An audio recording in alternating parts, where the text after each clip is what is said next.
Assalamualaikum warahmatullahi wabarakatuh. Perkenalkan, nama saya Muhammad Isnu Irfan dari kelas B, Prodi Ilmu Administrasi Negara, Fakultas Ilmu Sosial dan Hukum Universitas Negeri Makassar. Nah, di sini saya akan membahas mengenai dua topik. Yang pertama tentang hubungan antar kelompok dan yang kedua tentang institusi sosial. Yang pertama, hubungan antar kelompok. Sebelum kita membahas lebih dalam tentang apa itu hubungan antar kelompok, pertama-tama mari kita cari terlebih dahulu apa itu kelompok, apa itu hubungan dan apa itu kelompok. Menurut dari yang saya dapatkan melalui internet, hubungan adalah kesinambungan interaksi dua orang atau lebih yang memudahkan proses pengenalan yang satu dengan yang lainnya. Itu menurut pendapat dari internet. Tetapi menurut saya pribadi, hubungan itu adalah ikatan yang melekat pada diri seseorang. Artinya, hubungan itu adalah ikatan yang sudah pasti tidak dapat dipisahkan. Hubungan yang nyata yang sudah ada pada diri seseorang. Hubungan yang saya maksud ini adalah hubungan seorang anak dengan ibunya. Jadi itu hubungan yang saya maksud. Nah, itu menurut pendapat saya pribadi ya. Jadi kembali ke pengertian umumnya bahwa hubungan adalah kesinambungan interaksi antara dua orang atau lebih. Artinya hubungan ini interaksi yang berlanjut dan berlanjut. Jadi hubungan itu bukan bersifat sementara tetapi bersifat jangka panjang begitu. Yang selanjutnya pengertian kelompok. Kelompok adalah kumpulan individu-individu yang dimana mereka berkumpul, memiliki tujuan bersama, mereka berinteraksi secara berkesinambungan, saling mengenal dan mereka dipandang sebagai kelompok. Artinya seperti itu. Jadi kelompok itu dimana individu-individu itu berkumpul, saling berinteraksi karena ada tujuan yang ingin mereka capai secara bersama. Menurut kedua pengertian ini, saya bisa menyimpulkan bahwa hubungan antar kelompok adalah hubungan bukan lagi individu dengan individu, melainkan kelompok dengan kelompok di mana mereka itu sepakat untuk berinteraksi bersama, menjalin hubungan karena ada tujuan yang ingin mereka capai, seperti itu. Nah, menurut Musafer Sarif, hubungan antar kelompok terjadi apabila antara dua atau lebih kelompok itu saling berinteraksi dan anggota kelompok menunjukkan ciri kelompoknya dengan penghayatan kepada kelompok lain, seperti itu. Nah, di dalam hubungan antar kelompok ini terdapat dimensi hubungan antar kelompok. Ada 6 yang saya dapatkan. Yang pertama itu dimensi sejarah. Dimensi sejarah ini melihat latar belakang dari tumbuh dan berkembangnya hubungan antar kelompok. Selain itu, dimensi sejarah ini berusaha mencari jawaban atas waktu dan proses terjadinya kontak antar kelompok saat pertama kali, seperti itu. Yang kedua, dimensi sikap. Dimensi sikap ini melihat suatu hubungan sosial yang dibina oleh anggota suatu kelompok terhadap kelompok lainnya, yang dapat memunculkan prasangka. Jadi seperti itu dimensi sikap. Yang ketiga, dimensi perilaku. Dimensi perilaku ini melihat tindakan atau perilaku yang dilakukan oleh anggota suatu kelompok terhadap kelompok lainnya, baik itu tindakan diskriminasi ataupun yang lainnya, seperti itu. Yang keempat, dimensi institusi. Dimensi institusi ini dalam hubungan antar kelompok dapat berupa institusi politik, ekonomi, institusi yang ada dalam masyarakat yang memperkuat pengendalian sosial, sikap, dan hubungan antar kelompok seperti itu. Yang kelima, dimensi perilaku kolektif. Dalam hubungan antar kelompok, perilaku kolektif ini merupakan tindakan bersama oleh sejumlah besar orang yang sifatnya itu tidak rutin, artinya tidak selalu terjadi. Jadi perilaku kolektif ini terjadi karena dipicu oleh rangsangan yang sama. Jadi mereka mendapatkan rangsangan yang sama sehingga mereka itu berkumpul untuk melakukan perilaku kolektif seperti itu. Yang terakhir yang keenam yaitu dimensi gerakan sosial. Dimensi gerakan sosial ini dapat kita lihat bahwa dalam hubungan antar kelompok sering terjadi gerakan sosial. Nah, gerakan sosial ini biasanya diprakarsai oleh pihak yang menginginkan perubahan ataupun yang ingin mempertahankan keadaan. Contohnya itu demonstrasi. Nah, kelompok dari universitas ini dan universitas ini berkumpul di satu titik untuk melakukan gerakan sosial, yaitu demonstrasi, baik itu menolak ataupun mempertahankan sistem politik yang ada pada suatu negara ataupun permasalahan politik yang ada pada negara, contohnya Indonesia. Seperti itu. Baik, kita berlanjut kepada topik yang kedua, yaitu institusi sosial. Nah, institusi sosial adalah sistem norma dan sistem hubungan sosial antar masyarakat untuk mencapai serangkaian tujuan dan cita-cita bersama. Jadi institusi sosial itu merupakan sebuah sistem norma, aturan-aturan yang tujuan itu untuk memenuhi kebutuhan hidup masyarakat baik sebagai makhluk sosial ataupun makhluk ekonomi.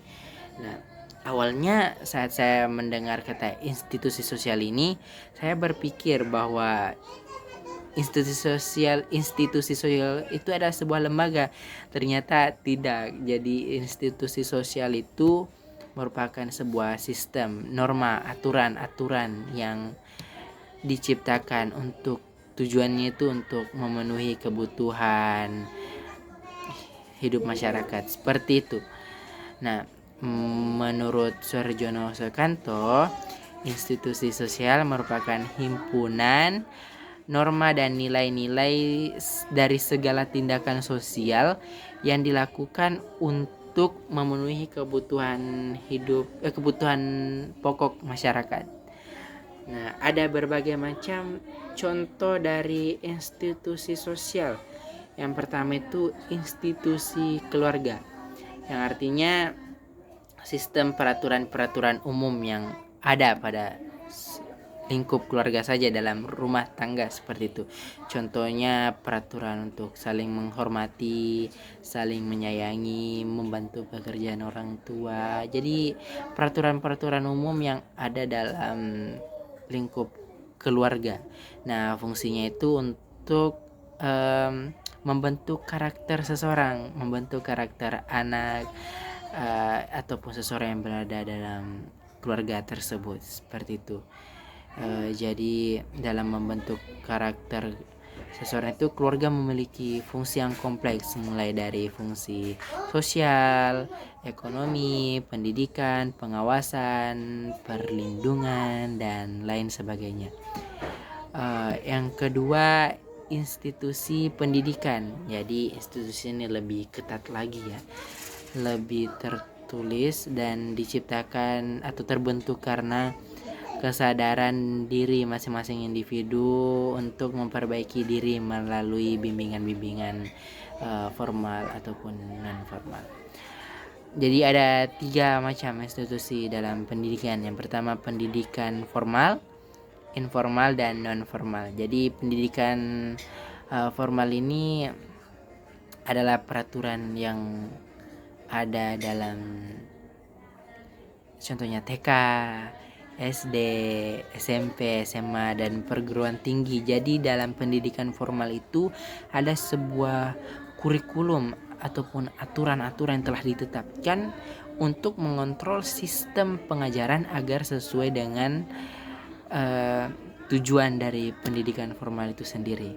Yang kedua itu pendidikan informal. Pendidikan informal ini tidak melalui institusi resmi, jadi dapat terjadi di mana saja, contohnya di lingkungan bermain, di lingkungan pergaulan, seperti itu. Yang ketiga institusi pendidikan non formal, jadi contohnya itu tujuannya itu untuk melatih keterampilan dan bakat seseorang. Contoh institusi pendidikan non formal ini contohnya klub sepak bola, kursus menjahit. Jadi ada peraturan-peraturan tersendiri dalam institusi pendidikan non formal itu sendiri juga. Jadi inti tujuan dari semua institusi pendidikan ini itu sama, yaitu untuk mengembangkan minat dan bakat dan kemampuan siswa untuk menjadi generasi emas, seperti itu.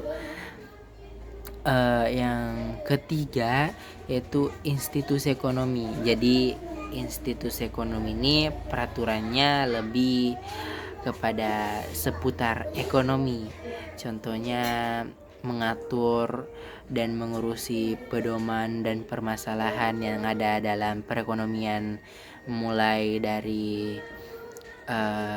aturan produksi, pemasaran, penentuan harga, dan lain sebagainya. Jadi institusi ekonomi ini lebih fokus kepada ekonomi itu sendiri. Institusi ekonomi ini untuk memenuhi kebutuhan masyarakat, baik yang bersifat primer maupun sekunder. Jadi pada intinya institusi ekonomi itu merupakan peraturan-peraturan ataupun norma-norma yang mengatur proses perekonomian, baik itu jual beli, pemasaran, seperti yang sudah saya sebutkan tadi. Nah, yang keempat, institusi politik.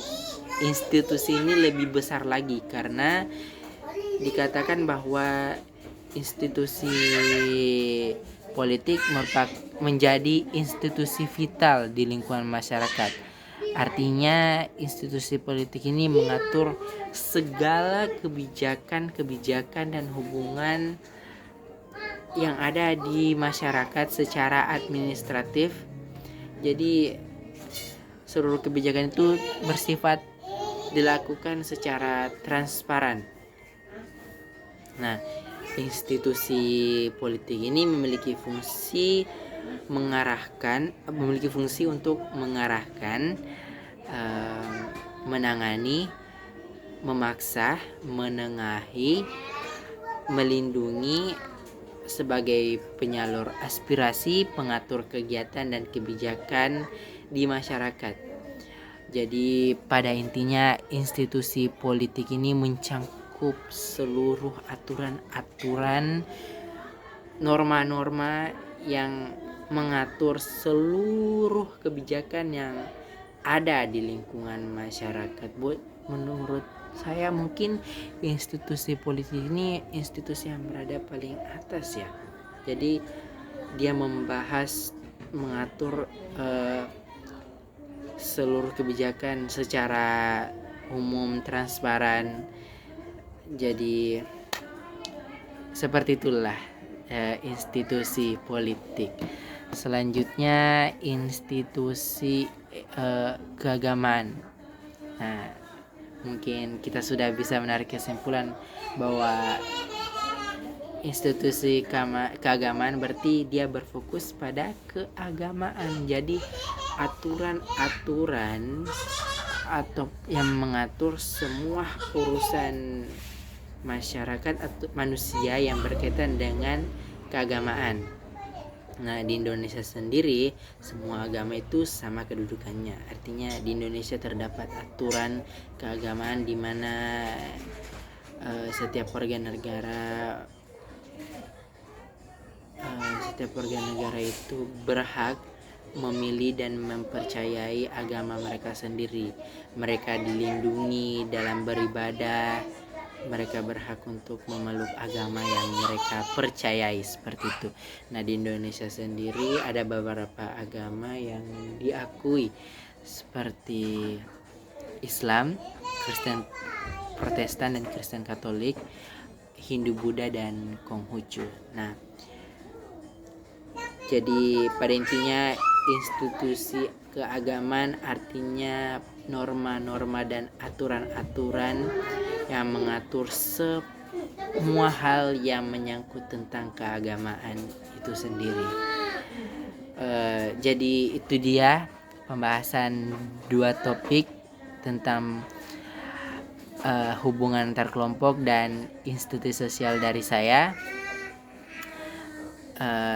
Sekian dari saya memohon yang sebesar-besarnya atas beberapa gangguan-gangguan yang terjadi selama pengambilan video ini.